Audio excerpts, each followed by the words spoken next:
रानी थी, उनके पुत्र सांब थे, वो बहुत सुंदर थे और उनके सुंदरता का कोई बखान नहीं हो सकता। सज्जनों, इतने सुंदर थे सांब।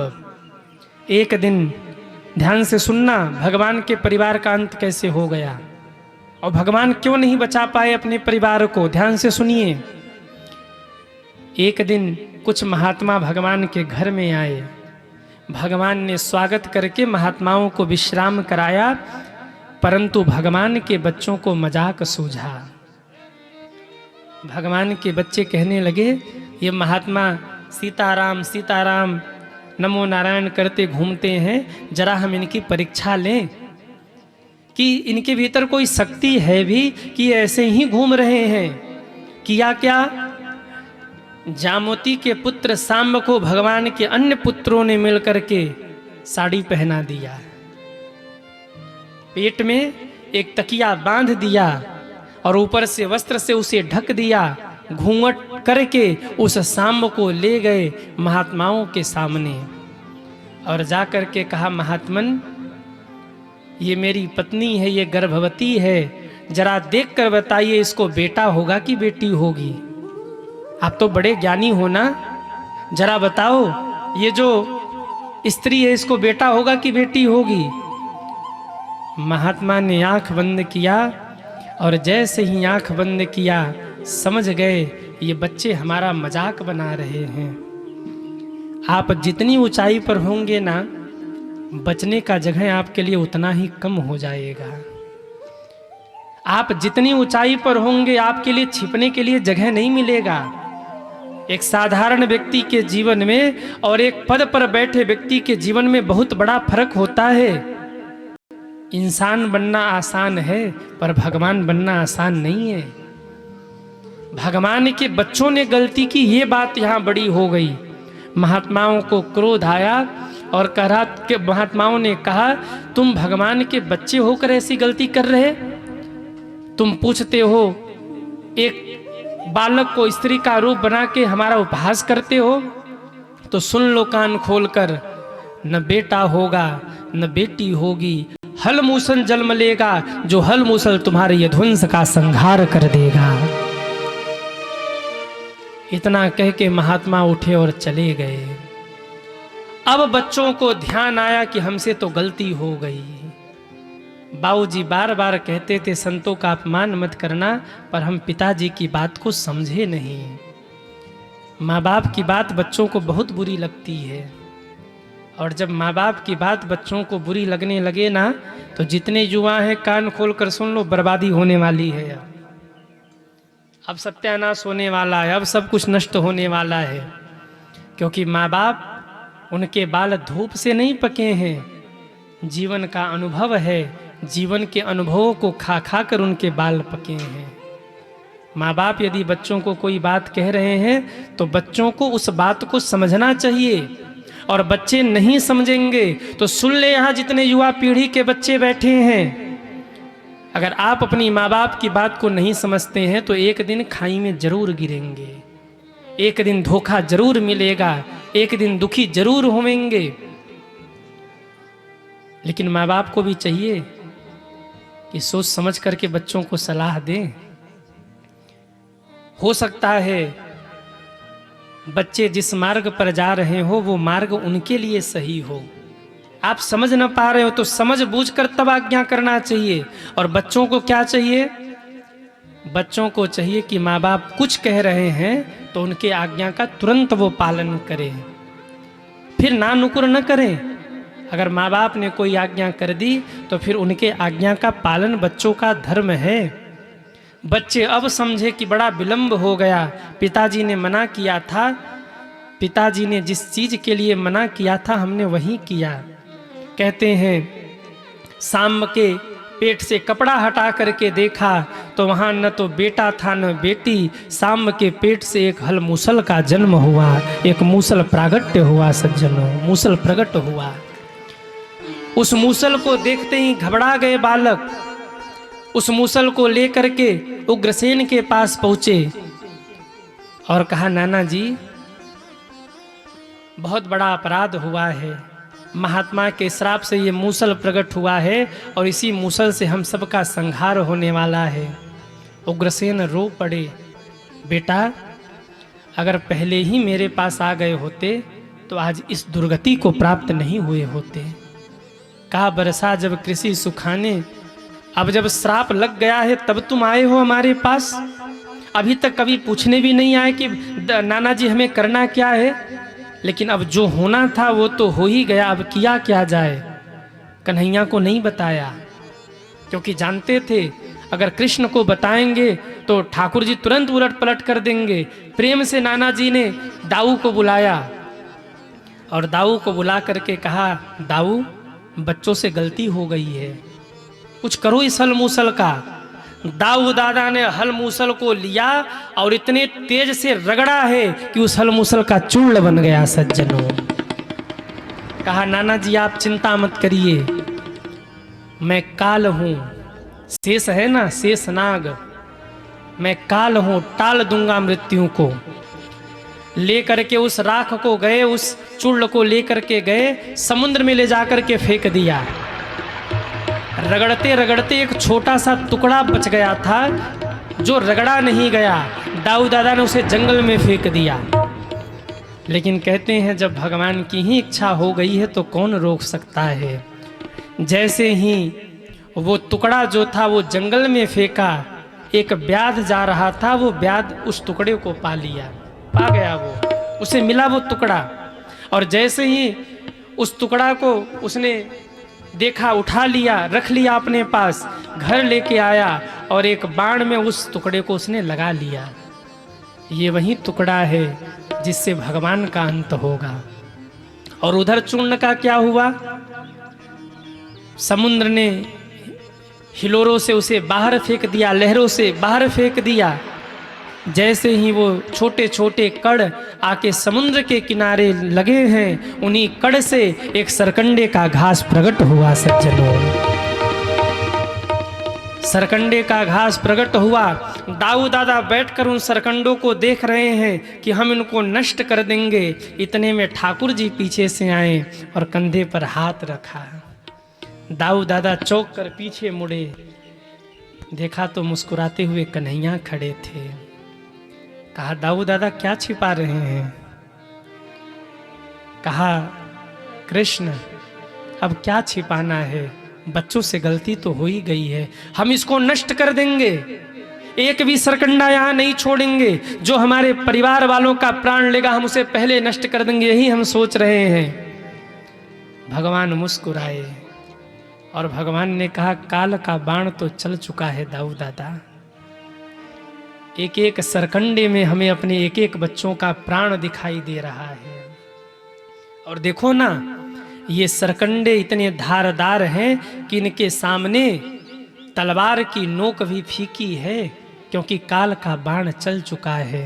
ये केवल सरकंडे नहीं है, ये साक्षात काल है। और दाऊ दादा याद रखना, आप इसे नष्ट नहीं कर सकते, इसलिए स्वीकार करिए इसको। हाथ पकड़ के दाऊ दादा को ले गए। इधर भगवान के बच्चों की मति फिर गई। प्रभास क्षेत्र गए, वहां जाकर यज्ञ किया। यज्ञ करने के बाद मति घूम गई, सबने मदिरा पी ली और मदिरा पीकर समुद्र तट पर गए और तट पर जाकर साधारण बातों में भिड़ गए। और भिड़ते भिड़ते बात यहाँ तक पहुँच गई कि सब सरकंडे तोड़ तोड़ कर एक दूसरे को मारने लगे। और स्थिति ये हो गई कि जिसको सरकंडा स्पर्श हो जाता वहीं गिर करके मर जाता। जितने भी परिवार के बच्चे थे सब लड़ करके मर गए।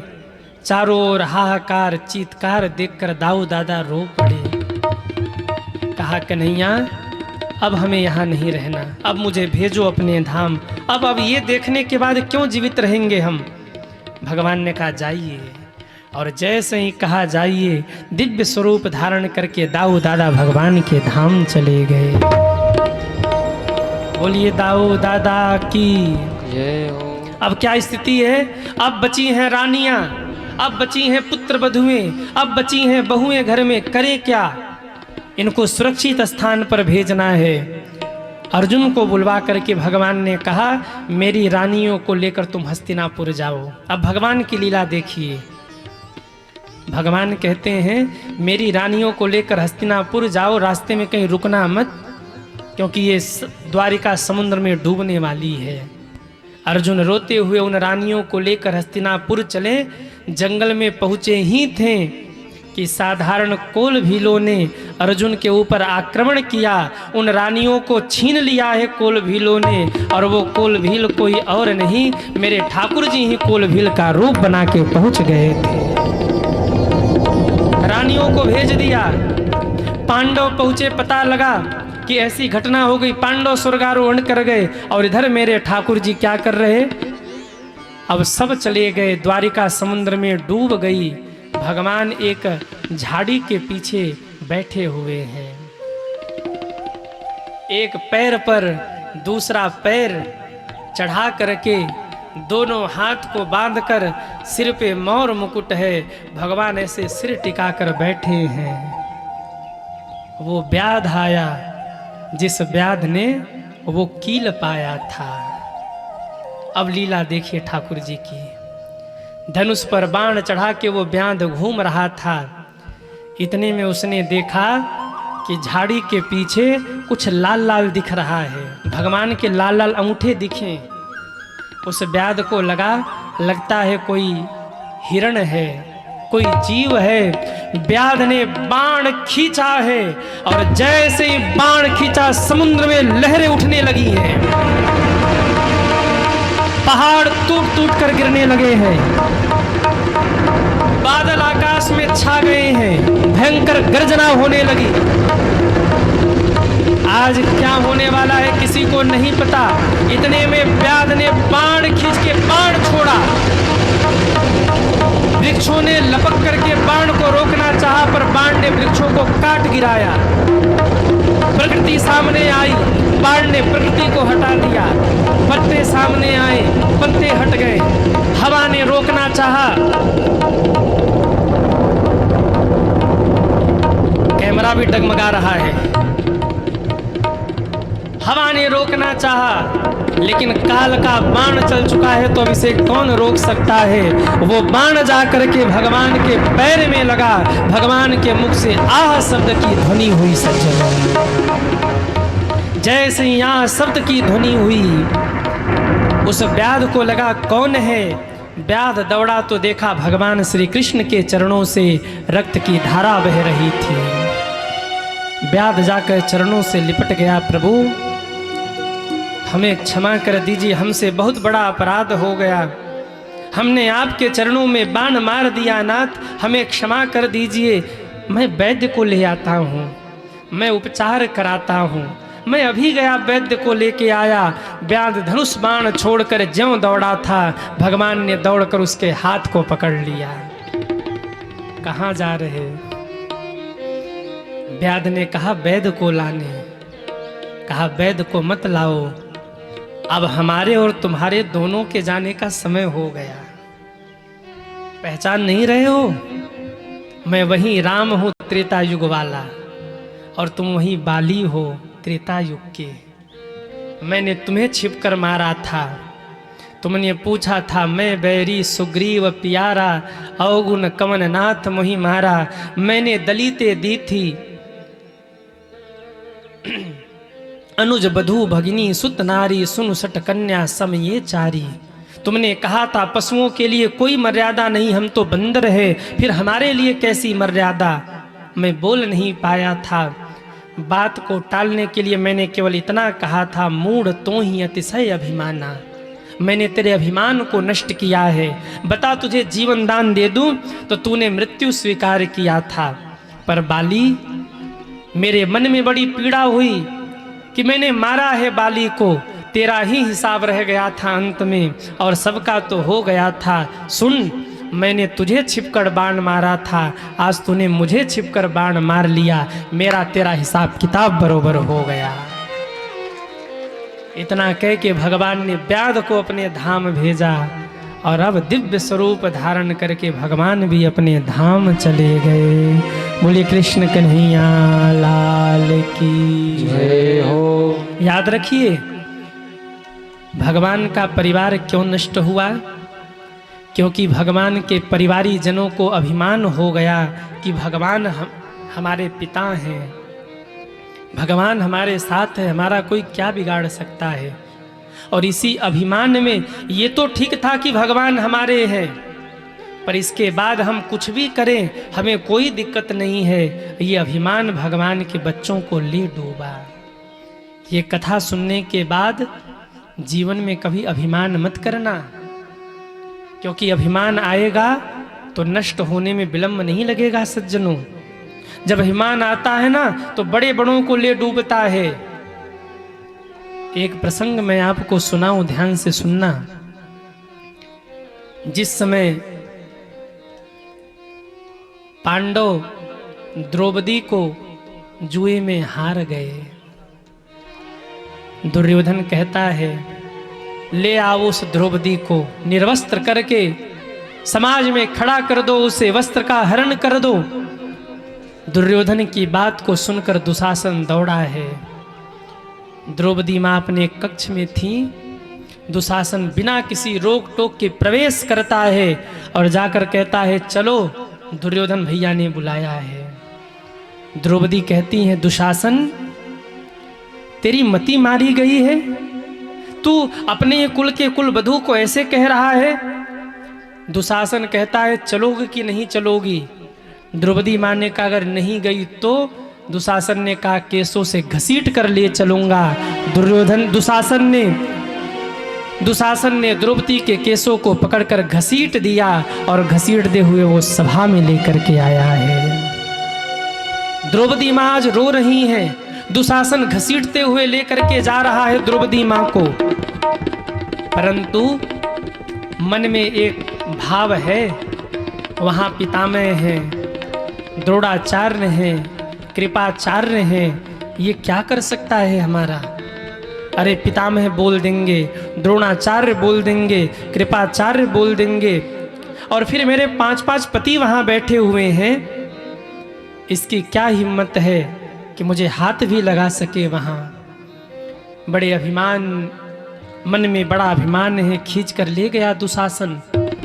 जैसे ही सभा में द्रौपदी माँ पहुंची, सारी सभा मौन है। द्रौपदी माँ ने सबसे पहले धृतराष्ट्र की ओर देखा, कहा पिताजी आप देख नहीं सकते पर सुन तो सकते हैं। आपके कुल के कुलवधू के वस्त्रों का हरण हो रहा है पिताश्री। मैं एक राजा से नहीं एक पिता से गुहार करती हूँ, मेरी रक्षा करिए। और जैसे ही द्रौपदी माँ ने ये कहा, आज धृतराष्ट्र ने सिर नीचे कर लिया है। रोते रोते पितामह की ओर देखा, पितामह इस दुशासन को समझाइए, अनर्थ कर रहा है ये, मेरे क्रोध की अग्नि में हस्तिनापुर जल करके नष्ट हो जाएगा। पितामह आप बाण उठाइए और इसे दंडित करिए। पितामह ने सिर नीचे कर लिया, आंख में आंसू आ गए। केवल इतना कहा, बेटी मैं विवश हूं, मैं कुछ बोल नहीं पा रहा, मुझे समझ नहीं आ रहा कि मैं करूं क्या। रोते रोते द्रौपदी माँ ने द्रोणाचार्य की ओर देखा, गुरुदेव अपने शिष्य को समझाइए, कितना बड़ा अनर्थ कर रहा है ये, इसको समझाइए। द्रोणाचार्य ने भी सिर नीचे कर लिया, कृपाचार्य ने भी सिर नीचे कर लिया। द्रौपदी माँ को लगा मेरे 5-5 पति सभा में बैठे हैं, और 5 में से अगर एक भी खड़ा हो गया ना और विरोध किया तो इस दुशासन की हिम्मत नहीं है कि मेरे वस्त्रों का हरण कर सके। सबसे पहले भीम की ओर देखा, भीम आपकी गदा को क्या हो गया? उठाइए अपनी गदा को, इस दुष्ट दुशासन को दंडित करिए, भरे समाज में मेरे वस्त्रों का हरण करना चाह रहा है। भीम ने सिर नीचे कर लिया। अर्जुन की ओर देखा, अर्जुन हे पार्थ आप क्यों नहीं बोलते? आज आपका धनुष बाण कहाँ है? उठाइए धनुष बाण और सिखाइए इसे मर्यादा क्या होती है। रो के अर्जुन से द्रौपदी माँ कहती हैं, जीत के स्वयंवर में द्रौपदी को लाए पार्थ,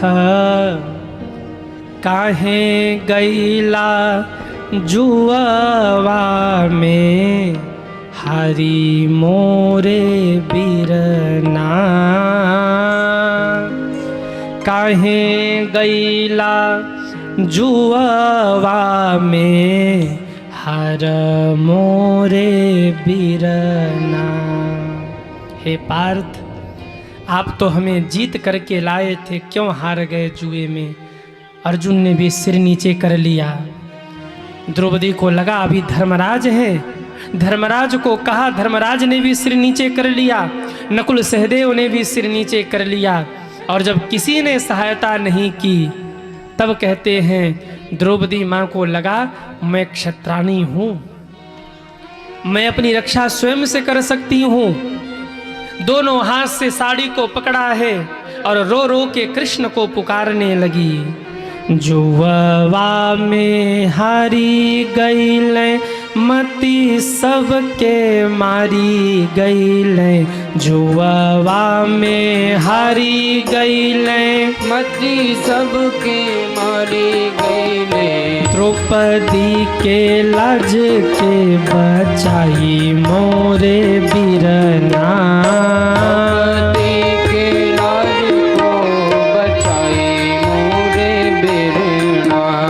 द्रौपदी के लाज के बचाई मोरे बीरना, द्रौपदी के लाज को बचाई मोरे बीरना। रो रो के द्रौपदी माँ कहती हैं, कन्हैया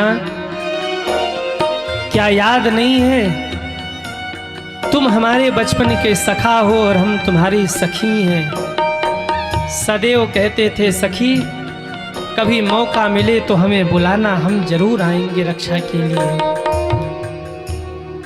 मित के मिताई भला काम कब आई आज, मित के मिताई भला काम कब आई आज, बहिनी के लाज के बचाई मोरे बीरना, बहनी के लाज को बचाई मोरे बीरना।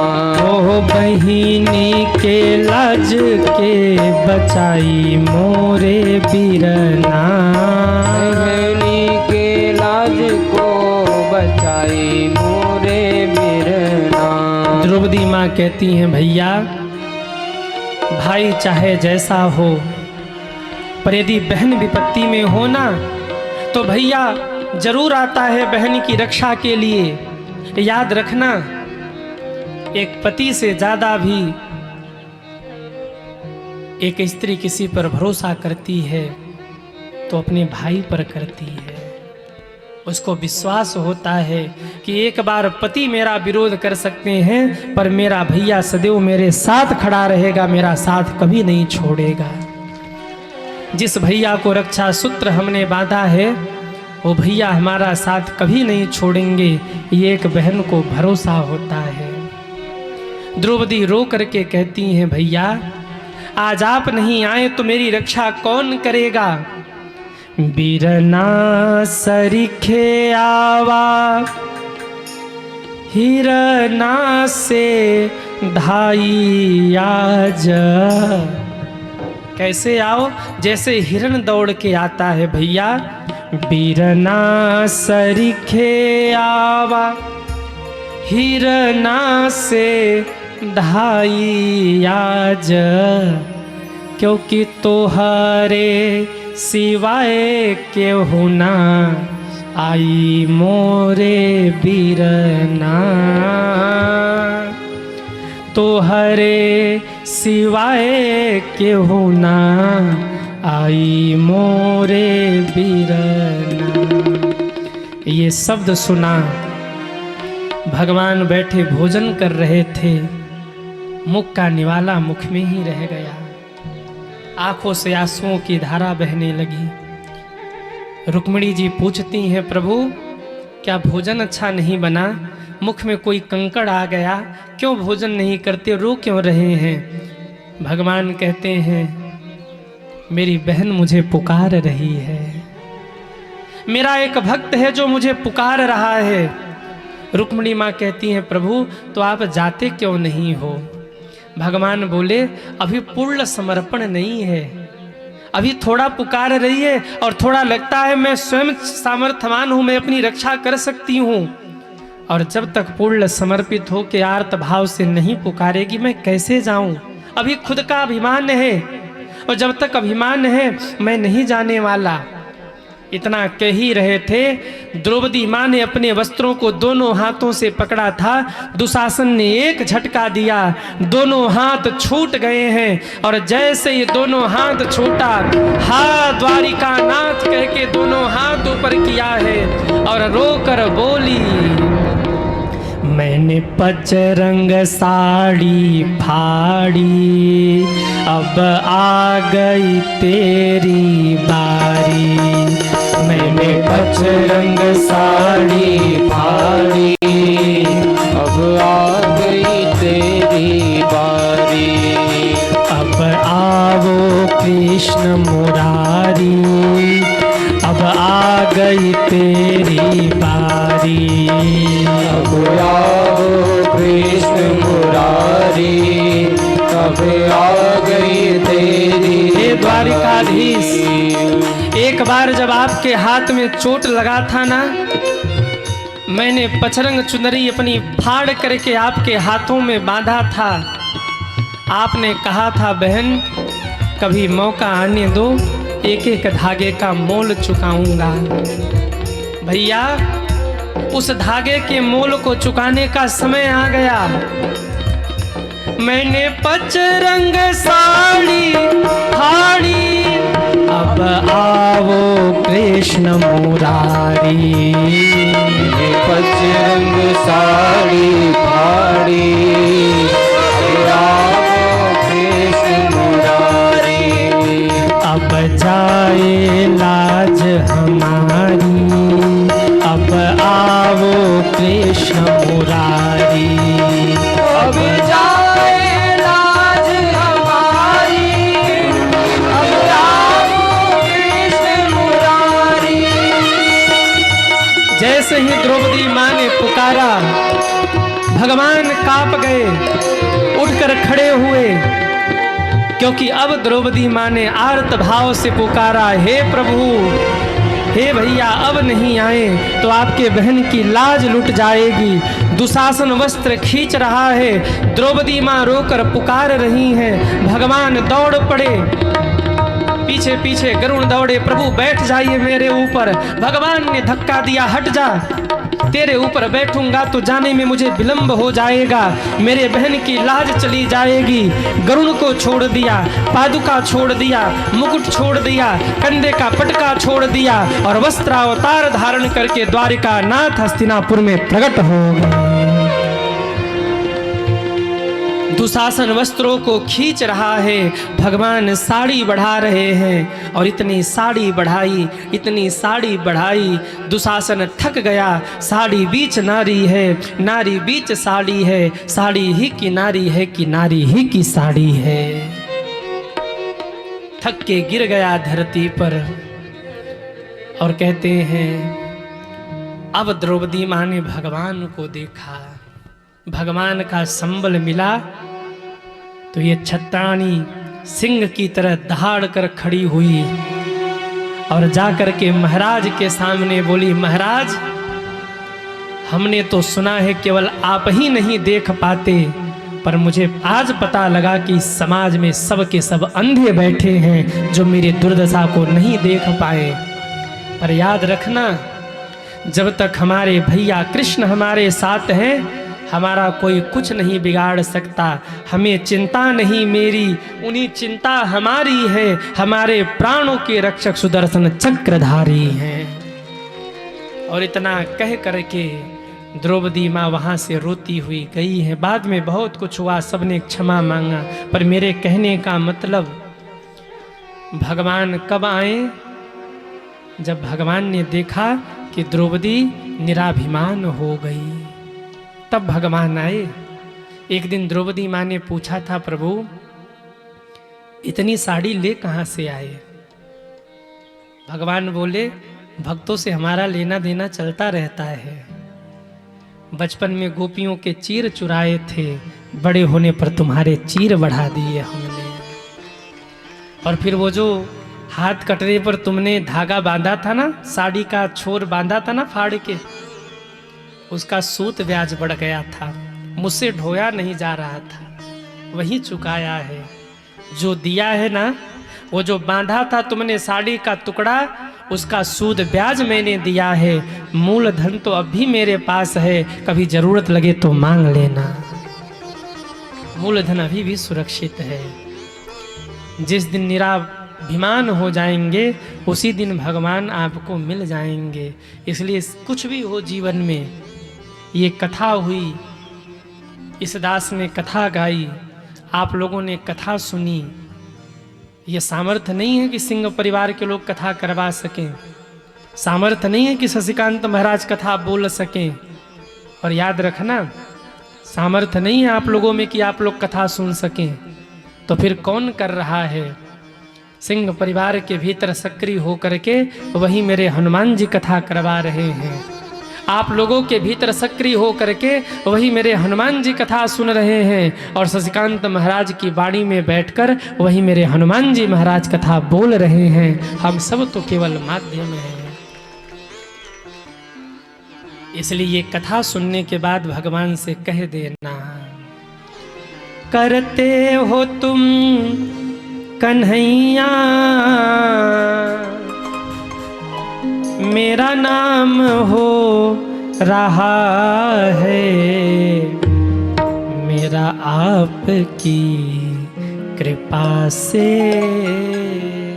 अरे गाओ ना, सब काम हो रहा है। केवल गुनगुना लीजिए, क्योंकि अभी हम आप लोगों को होली उत्सव में ले चलेंगे। हम लोग होली खेलेंगे। खेला है कि नहीं होली? अरे हाँ या ना? कई तो डर गए, महाराज कपड़े खराब हो जाएंगे रंग फेंकोगे तो। अगर रंग उड़ा, गुलाल उड़ा तो कपड़े खराब हो जाएंगे। तो हम लोग रंग में तो रंग चुके हैं ठाकुर जी के, रंग उड़ाना नहीं है। हम लोग फूलों की होली खेलेंगे आज, क्योंकि आगे होली है ना। तो होली का उत्सव भी हम लोग आज मना ले, कथा विश्राम दिवस है। तो केवल एक बार केवल थोड़ा सा गुनगुना लीजिए, फिर आप लोगों को होली का दर्शन करा के हम विश्राम करेंगे कथा को। मेरा आपकी कृपा से सब काम हो।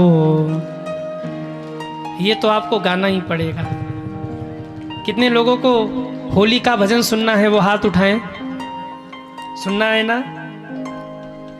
अब तू चाहे आंख दिखाए, अब तू चाहे कसम खिलाए, पर जब तक मेरे संग न गाए मैं ये गीत नहीं गाऊंगा।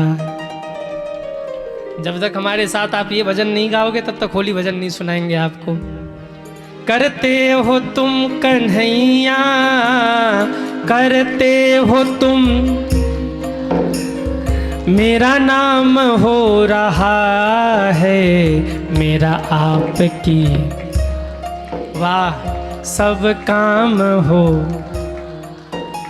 जो नहीं गा रहे ना, समझ लेना। करते हो तुम कन्हैया, करते हो तुम, मेरा नाम हो रहा है, मेरा आपकी वाह मेरा आपकी कृपा से सब।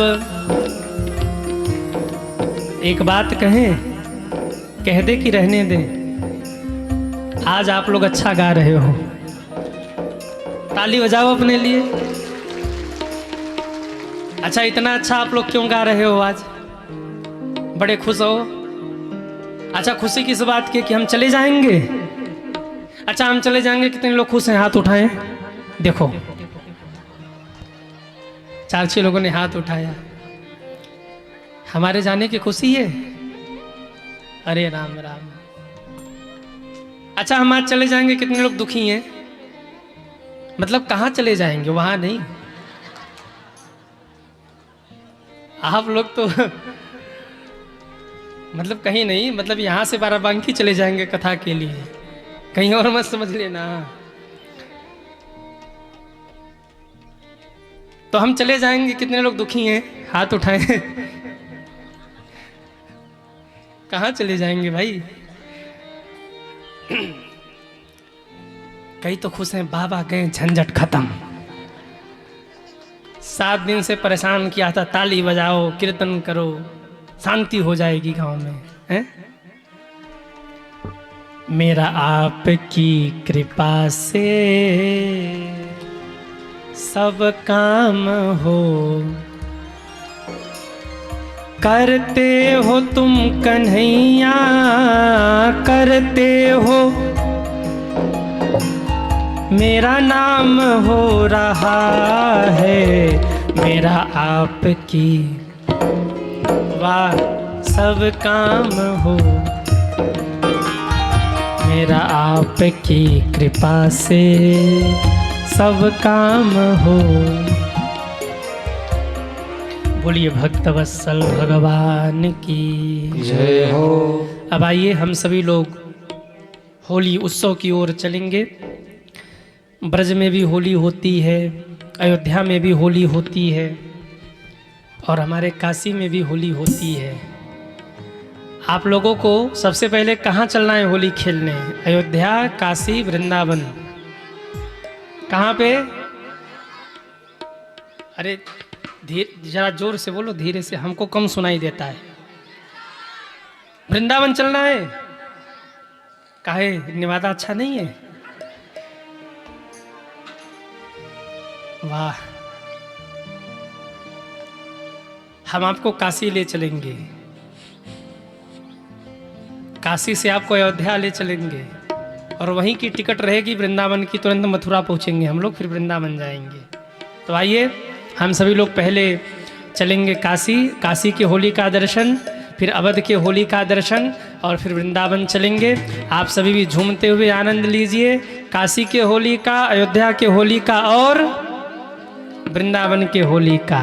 अरे खेले मसाने में होली दिगंबर, खेले मसाने में होली, होरी खेले मसाने में होली दिगंबर, खेले मसाने में होली, होरी खेले मसाने में होरी दिगंबर, खेले मसाने में होरी, होरी खेले मसाने में होली दिगंबर। आज संकोच मत करो, जिनके भी पैर थिरक रहे ना, खड़े होके झूम लीजिए। आज कथा का विश्राम दिवस है। हरि बोल।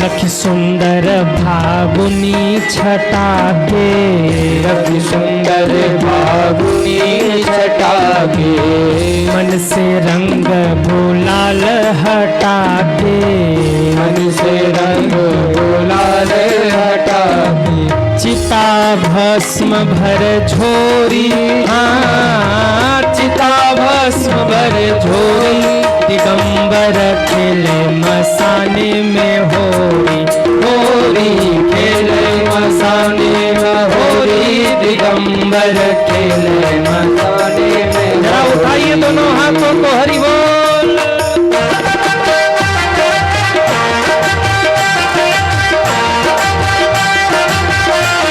जय हो।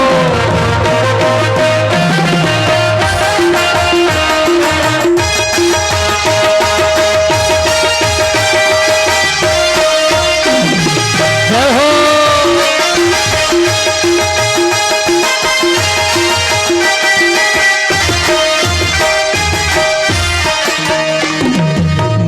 नाचत गावत डमरू धारी, नाचत गावत होली है डमरूधारी, नाचत गावत डमरू धारी, नाचत गावत डमरूधारी, छोड़े सर्प करल पिचकारी, छोड़े सर्प करल पिचकारी, छोड़े गर्भ सर पिचकारी, छोड़े सर्प करल पिचकारी, हो पीते पेट ठपोरी, हाँ पीते पेट ठपोरी, हाँ पीते पेट खटोली, दिगंबर खेले मसाने में होरी, होरी खेले मसाले में होली, दिगंबर खेले मसाले में होली,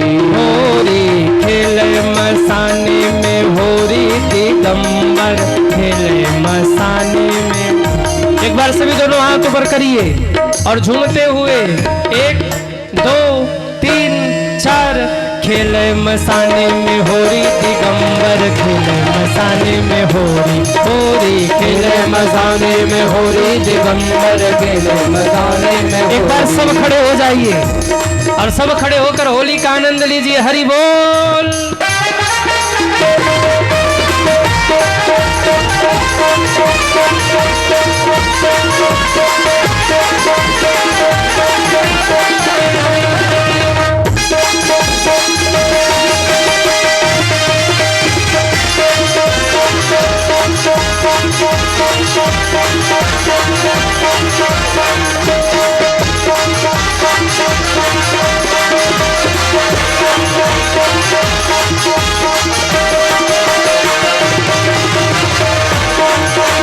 उधर काशी में होली होल रही, तब तक राम जी का भी मन हो गया होली खेलने को, और राम जी अयोध्या में होली खेलने लगे।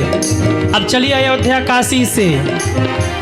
होली खेले रघुबीरा अवध में, होली खेले रघुबीरा, होली खेले रघुवीरा अवध में, होली खेले रघुवीरा, हो होली खेले रघुबीरा अवध में, होली खेले रघुबीरा, होली खेले रघुवीरा अवध में, होली होली है।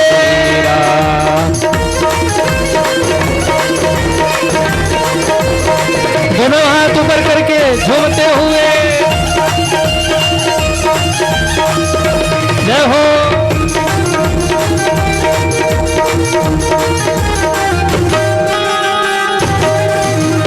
हरि बोल।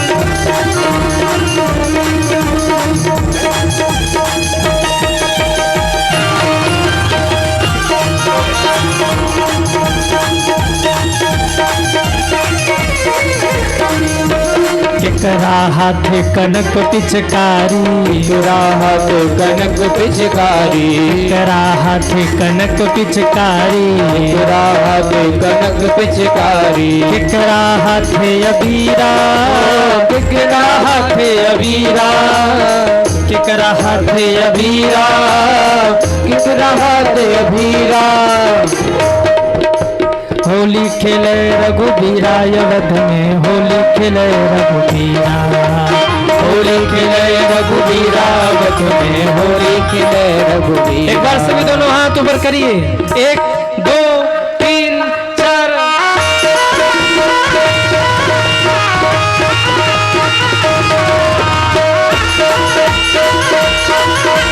जय हो।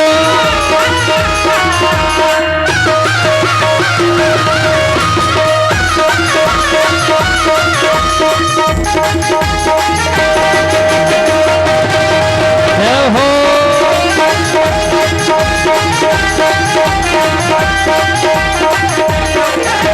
राम जी के हाथ कनक पिचकारी, राम जी के हाथ कनक पिचकारी, राम जी के हाथ कनक पिचकारी, राम जी के हाथ कनक पिचकारी, सीता के हाथ अबीरा, सीता के हाथ अबीरा, सीता के हाथ अबीरा, सीता के हाथ अबीरा, में होली खेले रघुबीरा, होली खेले रघुबीरा, व्रत में होली खेले रघुबीरा, होली खेले रघुबीरा, व्रत में होली खेले रघुबीरा। अरे दोनों हाथ ऊपर करके मस्ती में झूमने लगना चाहिए, होली है।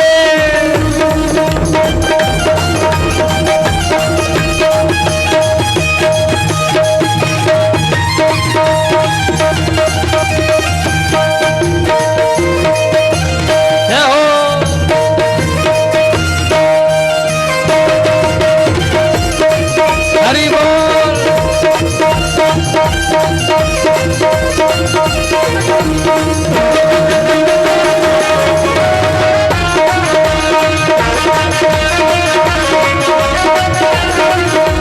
होलिया में उड़े रे गुलाल श्याम तेरे मंदिर में, अरे होलिया में उड़े रे गुलाल श्याम तेरे मंदिर में। चलिए वृंदावन। श्याम तेरे मंदिर में, श्याम तेरे मंदिर में, श्याम तेरे मंदिर में, श्याम तेरे मंदिर में। होलिया में हम कहेंगे होलिया में तो जय हो कह के उछल जाना। श्याम तेरे मंदिर में, श्याम तेरे मंदिर में, श्याम तेरे मंदिर में, श्याम तेरे मंदिर में। अरे होलिया में जय हो, होलिया में जय हो, होलिया में, होलिया में उड़े रे गुलाल श्याम तेरे मंदिर में, होलिया में उड़े रे गुलाल श्याम तेरे मंदिर। दोनों हाथ ऊपर करके हरि बोल।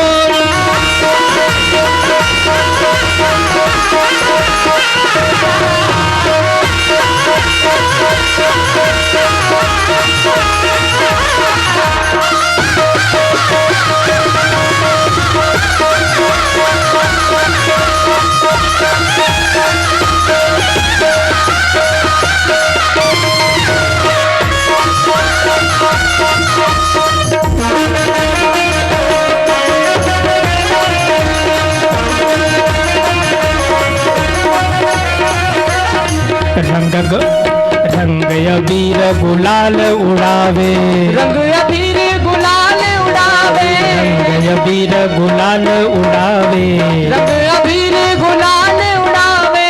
कान्हा को सब रंग लगावे, कान्हा को सब रंग लगावे। एक बार दोनों हाथ ऊपर करके बोलिए होली है।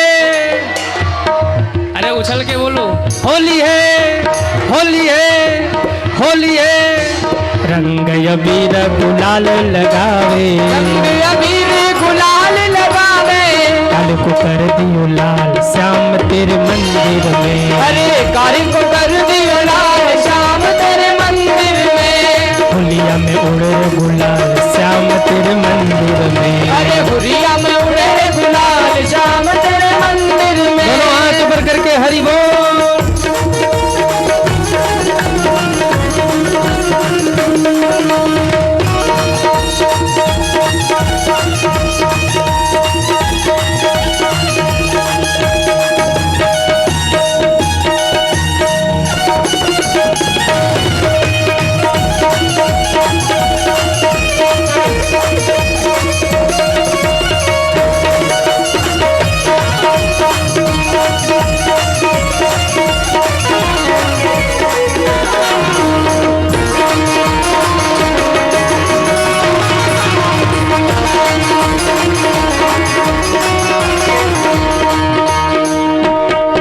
मसाने में होरी दिगंबर खिले मसाने में होरी होरी खिले मसाने में होरी दिगंबर खिले मसाने में होरी होरी खिले मसाने में होरी दिगंबर खिले मसाने में होरी होरी खिले मसाने में होरी दिगंबर खिले मसाने में होरी। होली खिले रघुबीरा अवध में होली खिले रघुबीरा होली खिले रघुबीरा अवध में होली खिले रघुबीरा। होली है होली है होली है होली है होली है होली खिले रघुबीरा अवध में होली खिले रघुबीरा होली खिले रघुबीरा अवध में होली खिले रघुबीरा। जय राधे राधे